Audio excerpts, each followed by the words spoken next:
ఒక్కసారి ఊహించో, ఈరోజు జీసస్ క్రీస్తు మన చిన్న గ్రామానికొస్తే ఏం జరుగుతుందో. ఉదయం సూర్యకిరణాలు గ్రామాన్ని తాకుతున్నాయి. అప్పుడు మట్టి రోడ్డులో నెమ్మదిగా యేసు నడుస్తూ వస్తున్నాడు. ఆయన కళ్ళలో శాంతి, హృదయంలో ప్రేమ. ఒక చెట్టు కింద ఒక యువకుడు ఒంటరిగా కూర్చుని ఏడుస్తున్నాడు. తన జీవితంలో అన్నీ పోయినట్టు అనిపిస్తోంది. యేసు అతని దగ్గరకు వెళ్లి నెమ్మదిగా అంటాడు, నా బిడ్డా, నీవు ఒంటరిగా లేవు. అప్పుడు ఒక వృద్ధ మహిళ కర్రతో నడుస్తూ దగ్గరికొస్తుంది.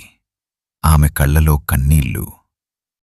ప్రభువా, నా జీవితంలో చాలా కష్టాలున్నాయి. నా దగ్గరకు రా, నేను నీకు యేసు ఆమెను విశ్రాంతి ఇస్తాను. చూస్తూ మృదువుగా నీ చెప్తాడు, ప్రతి కన్నీరు నాకు నీ తెలుసు. ప్రతి కన్నీరు నాకు తెలుసు. ఆ మాటలు విన్న గ్రామ ప్రజల హృదయాలు కదిగిపోయాయి. కొంతమంది కన్నీళ్లు తుడుస్తున్నారు, కొంతమంది ఆశతో యేసును చూస్తున్నారు. ఆ రోజు గ్రామంలో హృదయాలు మారాయి. సాయంత్రం సూర్యుడు అస్తమిస్తున్నప్పుడు యేసు గ్రామం నుంచి నెమ్మదిగా వెళ్ళిపోతాడు. కాని వెళ్లే ముందు ఒక మాట చెప్తాడు, నా బిడ్డా, నీ కథ ఇంకా ముగియలేదు.